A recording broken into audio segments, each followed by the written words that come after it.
اچھا شوکت نواز میر صاحب اس وقت ڈویژن مظفر آباد کے جو دو بازو ہیں نیلم اور جہلم، اس کے اوپر سوال اٹھ رہے ہیں کہ وہاں سے جو عوامی قافلے موو نہیں ہوئے، کیا ان لوگوں نے بائیکاٹ کیا تھا یا کوئی پالیسی کا حصہ تھا؟ نہیں ایسی کوئی بات نہیں ہے، یہ ہماری پالیسی تھی اپنی۔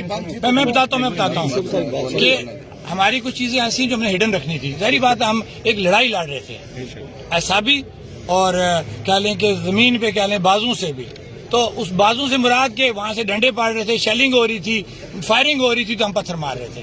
یہ وہ جنگ تھی، اس جنگ میں ہم نے اپنے ٹارگٹ کی طرف بھی جانا تھا اور لوگوں کو بھی بچا کے رکھنا تھا۔ یہ بالکل نیلم، جیلم، گڑی، ہٹیاں، پٹکا، نوسیری، چناری، چکوٹھی، چکار، یہ تمام ایریاز جو ہیں وہ ہمارے ساتھ رابطے میں تھے۔